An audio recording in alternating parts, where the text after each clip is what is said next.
শালগজারি ঘেরা বনের ভেতর বিলাসবহুল ভাওয়াল রিসোর্ট। পুলিশের সাবেক আইজিপি বেনজিরের দাপটে সরকারি বন ধ্বংস করে গড়ে তোলা হয়েছে 5 তারকা মানের এই রিসোর্ট। অবসরে যাওয়ার পর সম্প্রতি দুর্নীতির অভিযোগে সাবেক এই ক্ষমতাধর পুলিশ মহাপরিদর্শক ও তার পরিবারের সদস্যদের আদালত সম্পদ জব্দের আদেশ দিলে সামনে আসতে থাকে একের পর এক তার অপকর্ম। অভিযোগ উঠেছে গাজীপুরের বারুইপাড়া মৌজার নলজানি এলাকায় কৌশলে বনের ভেতরে প্রথমে ব্যক্তি মালিকানা কিছু জমি ক্রয় করেন। পরবর্তীতে বেনজির আহমেদের অদৃশ্য ক্ষমতায় আশপাশের 6 একর 70% বনের জায়গা দখল করে ভাওয়াল রিসোর্ট অ্যান্ড স্পা, একই সঙ্গে স্থানীয় বাসিন্দাদের জিম্মি করে দখল করে নেওয়া হয় 3 একর কৃষি জমি। জনশ্রুতি রয়েছে বিলাসবহুল রিসোর্টটির দখল বাণিজ্যে মাথা হিসেবে থেকেই 25% শেয়ার পেয়েছিলেন বেনজির। ব্রাইট লক টেকনোলজি সাধারণ পাউডারের তুলনায় দেয় দ্বিগুণ উজ্জ্বলতা। রিন অ্যাডভান্সড দেয় দ্বিগুণ উজ্জ্বলতা। প্রথম বলছে যে 20 লাখ টাকা বিঘা দিব, কিন্তু 20 লাখ টাকা বিঘা তো দেয় না। ওই আর পুলিশের ভয় দেয় জমির কথা কইলে এই হচ্ছে বেনজির আছে, পুলিশের ডিজি যে বেনজির এগোর সামনে মানুষের কথাই বলে না বয়ে। তৎকালীন সময় যখন এই বেনজিরের দিকে আসতো তখন এই যে মেম্বার বাস স্ট্যান্ড এবং যে রাইস মিল মোড় বিভিন্ন জায়গায় পুলিশ বসায় রাখতো।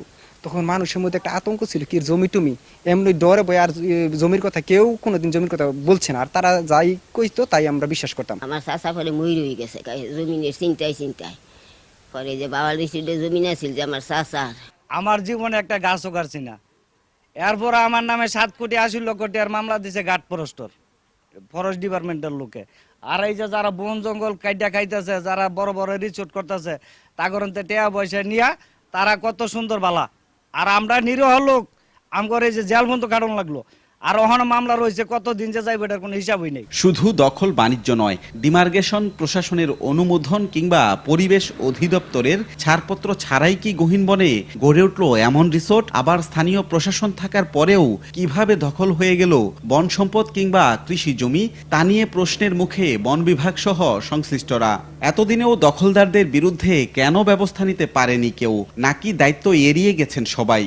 এর উত্তর জানতে প্রথমেই ভাওয়াল রেঞ্জ কর্মকর্তার কার্যালয়ে সময় সংবাদ। তবে ভাওয়াল রিসোর্ট নিয়ে কথা বলতে যেন অদৃশ্য এক ভয়ের ছায়া। দায়িত্বপ্রাপ্ত কর্মকর্তা এ নিয়ে কথা বলতে অপারগ হলেও কৌশলে জানালেন উচ্ছেদের পরিকল্পনা করেই বদলি হতে হয়েছিল 2 ঊর্ধ্বতন কর্মকর্তাকে। বন্যপ্রাণী ডিভিশনে 7টা আর ওখানে প্রায় 20টার উপরে আমরা উচ্ছেদ করার পরে 2টা ডিএফও একসাথে বদলি হয়েছে। এখানে কিছু বড় ধরনের সিন্ডিকেট আছে। আমাকেই প্রস্তাব দিচ্ছে যে আপনি অমুক জায়গায় স্যার জায়গা কিনুন। অনেকের অভিযোগ দখলদারদের কাছ থেকে সুবিধা নিয়ে দিনের পর দিন নীরবে থেকেছে স্থানীয় বন বিভাগ। তবে দুদক ও আদালতের তৎপরতায় যেন নড়ে চড়ে বসতে চাইছে জেলা প্রশাসন। অবৈধ স্থাপনা গুড়িয়ে দ্রুতই বেদখল হওয়া জমি উদ্ধারে নিজেদের শক্ত অবস্থানের কথা জানালেন জেলার শীর্ষ কর্মকর্তা।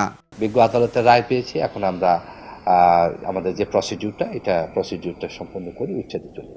পার্টেক্স গ্রুপের প্রয়াত ব্যবসায়ী এম হাশেমের ছেলে শওকত আলী রাসেলের উদ্যোগে 19 একর জায়গা নিয়ে ভাওয়াল রিসোর্ট স্পার যাত্রা। পরবর্তীতে ক্ষমতাধর বেনজির আহমেদের দাপটে বাড়তে থাকে জমির পরিমাণ। এদিকে অবৈধ দখলের অভিযোগ এনে গাজীপুরের ভাওয়াল রিসোর্টের মালিক শওকত আলী রাসেল সহ 4 জনের বিরুদ্ধে রোববার আদালতে মামলা ঠুকে দিয়েছেন ভুক্তভোগী এক মুক্তিযোদ্ধা। রাজিবুল হাসান, সময় সংবাদ, গাজীপুর।